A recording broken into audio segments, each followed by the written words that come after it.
Part 3 involves extended finite element formulation, and this will be discussed in detail now.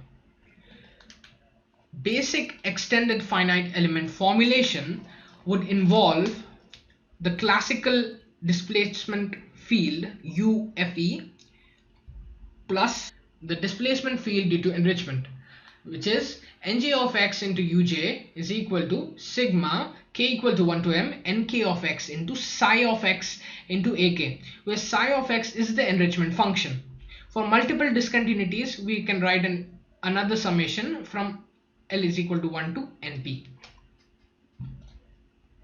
So in this figure, we can see that wherever we see a boundary, there the enrichment is done at those particular nodes.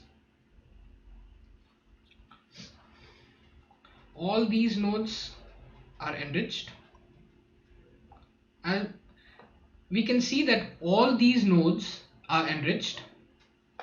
All the nodes that involve the crack or a hole are enriched. Now let's see what the sign distance function is. Suppose you take any point x. Suppose you take any point x on the domain. Now let us consider a surface O and there's a crack rho. Now x being any point on this domain and x rho being the closest point to that, and x rho being the closest point to that point on the interface. Therefore d is given by modulus of x minus x rho, and the sign distance function is given as the minimum of x minus x rho into sine function of n into x minus x rho. Basically, this will result in a solution in which on the left side of the crack we'll have the sign distance function greater than 0. On the right side of the crack we'll have the sign distance function less than 0, and on the crack we'll have the sign distance function equal to 0. Now let's talk about modeling the crack. The displacement of a field when a discontinuity is encountered is equal to the displacement of the classical field plus the displacement due to a crack split or the crack face, the displacement due to a crack tip, the displacement due to material discontinuity.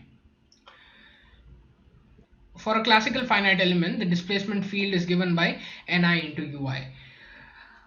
The enrichment function for a crack face is given by h of x being the Heaviside function, a of h being all the number of degrees of freedom, all the unknown number of degrees of freedom that are incorporated for this crack face. Similarly, when we talk about crack tip, we have a function fl, and similarly when we talk about material discontinuity, we have a function psi of x. The unknown additional number of degrees of freedom in each case is given by h of in each case is then given by bk and cm.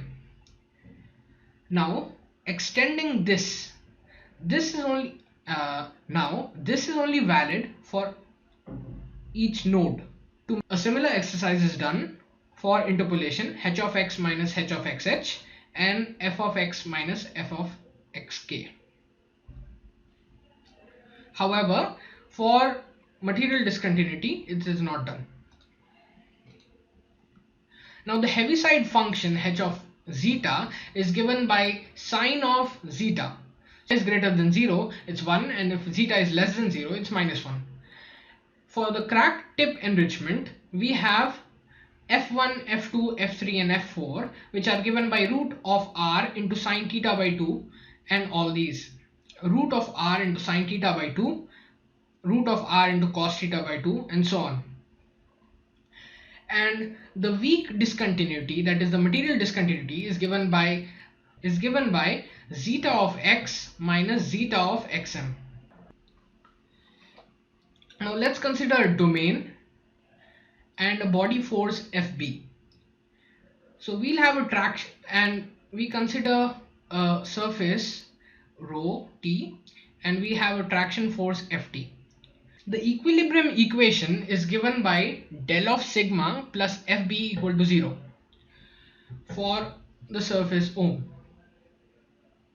Now extending this to the energy concept, that is the internal energy should be equal to the external energy, we'll write it in the variational form as internal energy is sigma into delta epsilon into dou is equal to over the surface is equal to integral Fb into delta u, that is nothing but the force into the displacement plus the force into the displacement over the respective integrals.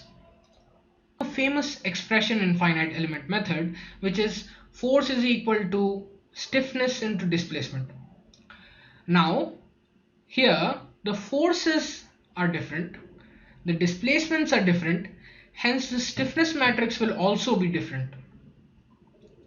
The forces are given by forces due to finite element, classical finite element, force incorporating the crack split, incorporating the crack tip, and incorporating the weak material discontinuity. Similarly, the displacement function is also defined. The force function Fui of x, the force function Fui of x is given by applying the variational form that we discussed in the previous slide,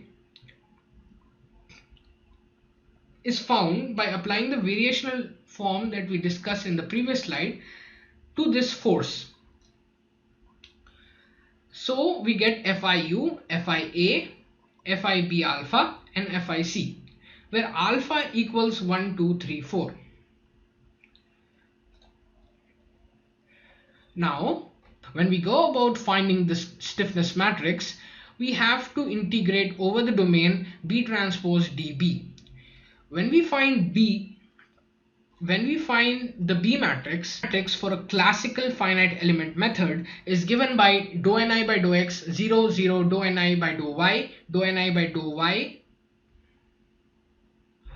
dou ni by dou x. Incorporating the crack split, the crack tip, and the weak discontinuity, we obtain derivatives of all the ones that we discussed in the previous slide. Now a shifting procedure has to be applied to these points, similar to what we've been doing, that is het zeta minus het zeta of I whole, which is differentiated, the whole thing being differentiated.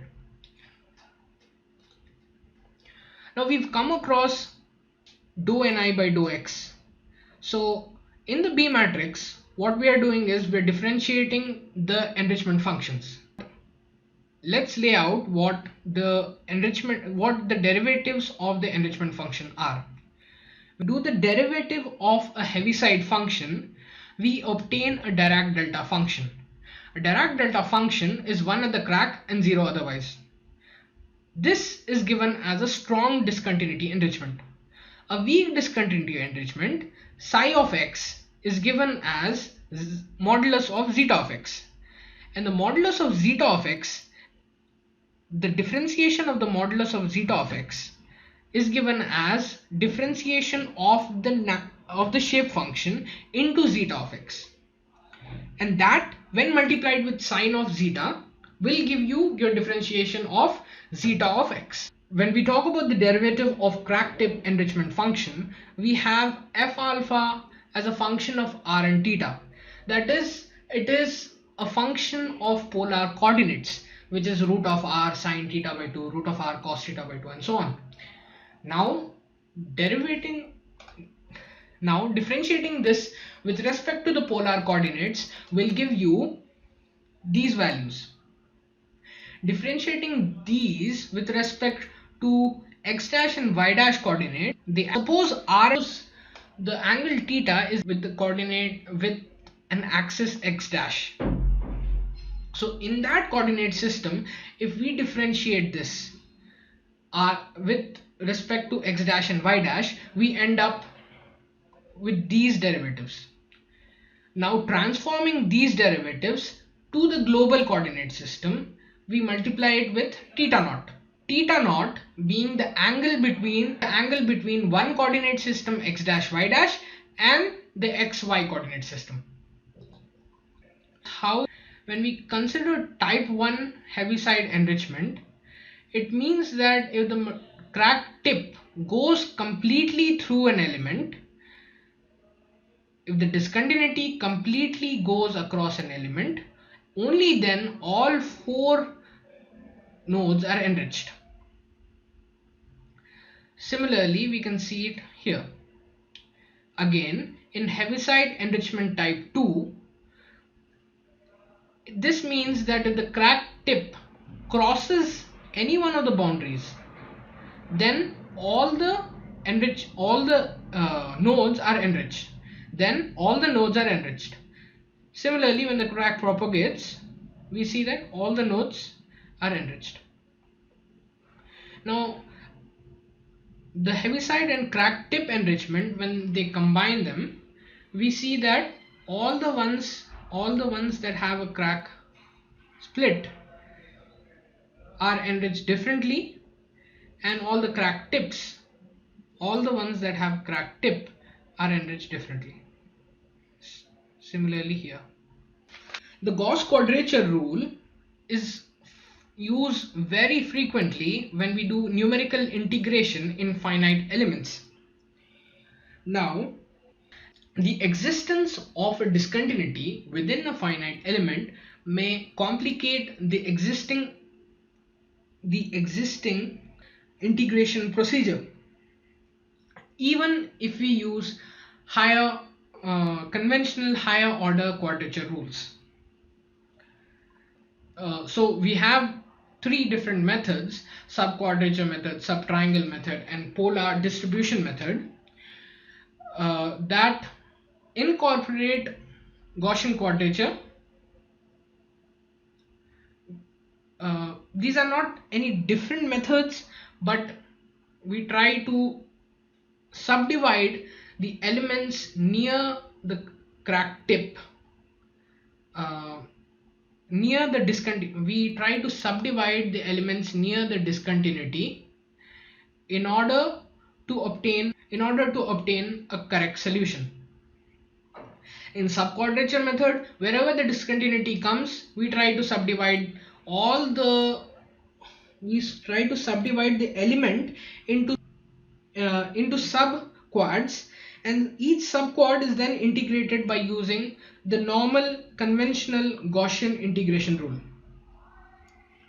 In a subtriangle approach, we subdivide the element at both the sides of the crack into subtriangles whose edges are adapted into the crack face.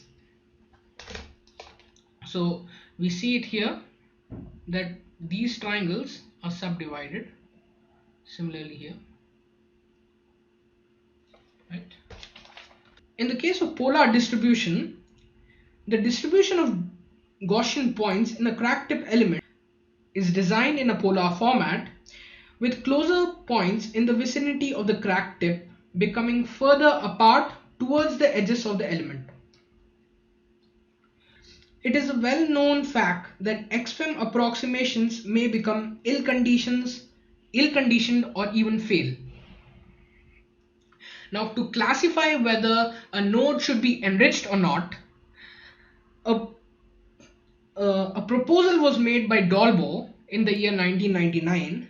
A node is to be enriched if each side of the crack in its influence domain includes at least one Gaussian point. Therefore, we can see here that there are 3 Gaussian points, and thus the node J is enriched. Here, the area of the crack influence does not involve a Gaussian point, and hence the node J is not enriched.